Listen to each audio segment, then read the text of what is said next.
If you're planning to pursue your PMP exam this year, then this video is for you. The PMP exam is continuously evolving, and the new PMBOK Guide 8th edition became available in January 2026.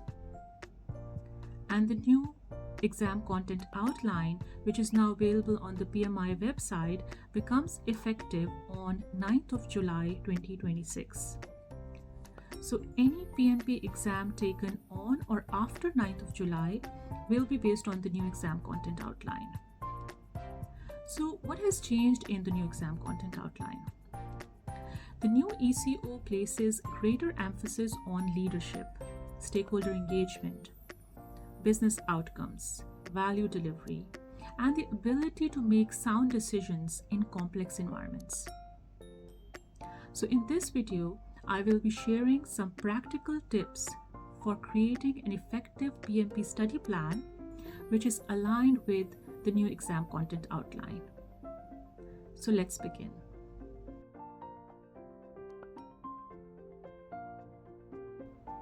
One of the most common mistakes candidates make is that they jump straight into the study material without understanding what the exam is actually testing. The PMP exam is based on the exam content outline, and the new ECO organizes the exam into 3 domains: people domain, process domain, and the business environment domain. 33% of the exam questions are based on the people domain. 41% of the exam questions are based on the process domain. And 26% of the exam questions are based on the business environment domain. So these percentages should influence how you allocate your study time. So your study plan should reflect these weightings. Most people focus heavily on the technical project management concepts and underestimate the importance of leadership, stakeholder engagement, organizational strategy, and value delivery. So before creating the study plan, candidates must have a clear understanding of the exam structure, the types of tasks within each domain, and the types of situations project managers are expected to navigate. So the study plan must begin with a clear understanding of the destination, which in this case is the exam structure.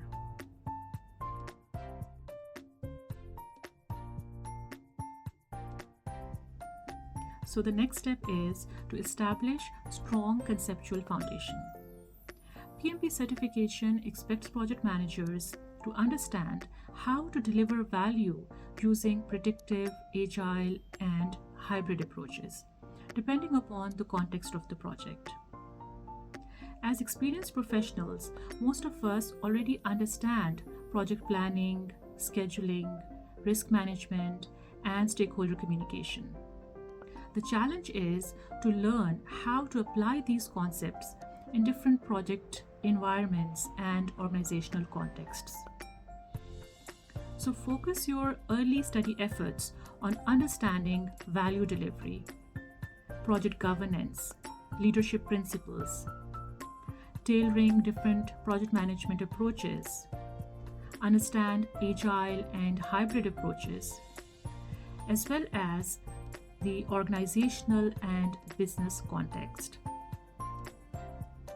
So for any sort of challenging question during the exam, you must ask yourself, what actions would create the most value in this situation?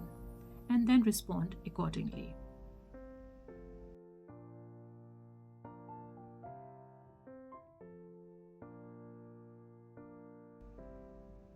Once you have built the foundation, the next step is to organize your study plan around the 3 exam domains.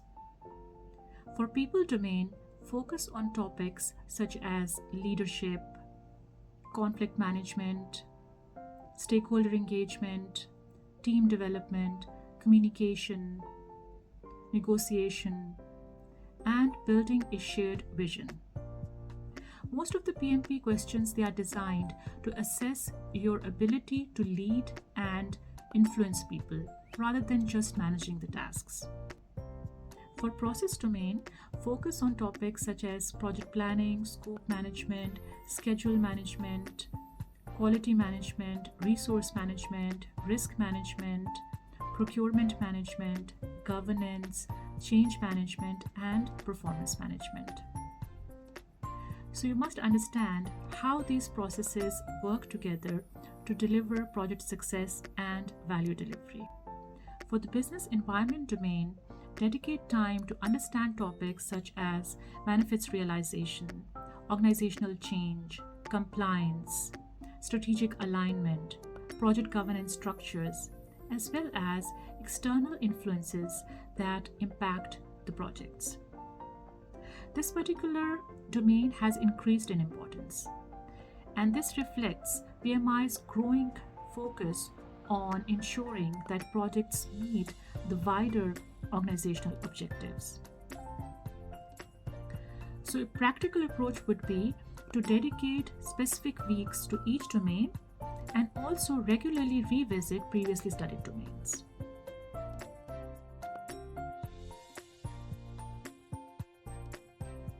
Another very common mistake is that you spend weeks studying just the theory before you actually attempt any practice questions. I would recommend a different approach. I would suggest that as soon as you complete a topic, start applying it by attempting any scenario-based questions to understand the practical application of those practices. Because PMP exam is designed to test your ability to analyze the situation and determine the appropriate response.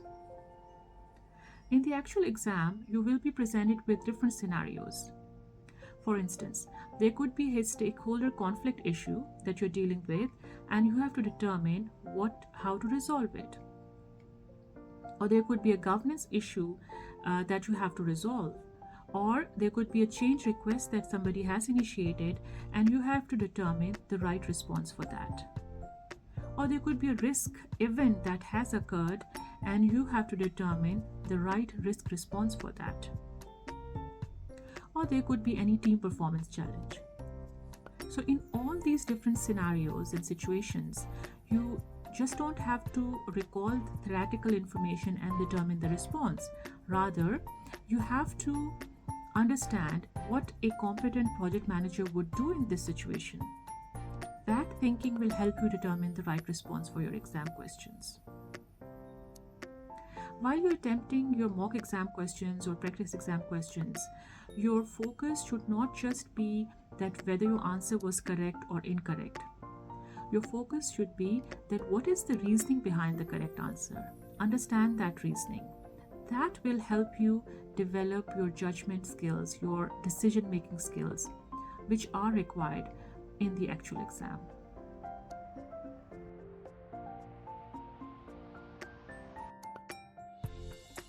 Mock exams should not be treated as the last activity before the exam.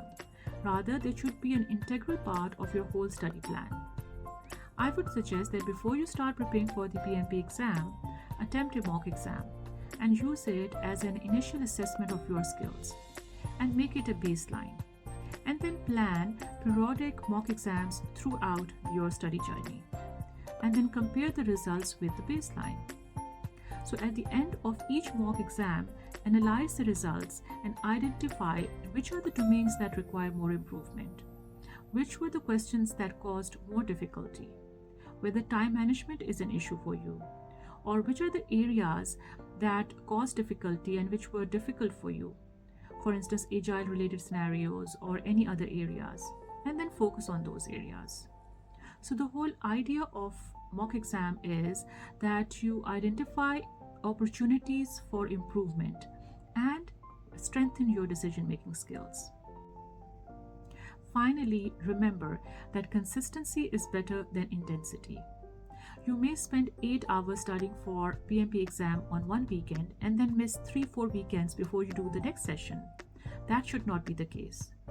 Even 1 hour per day can produce significant results if done consistently. So consistency is important. Also, do not memorize stuff. Do not memorize the principles and the processes. Rather, understand the reasoning behind it. Understand the concepts and the principles. Have a mindset of a project leader who knows their job. If you're preparing for PMP certification and would like a more structured learning experience, then my PMP exam preparation program is aligned with the latest exam requirements and focuses on practical application and scenario-based learning. You can get more details on my website. Thank you so much for watching. And if you found this video useful, please like, subscribe, and follow for more PMP content.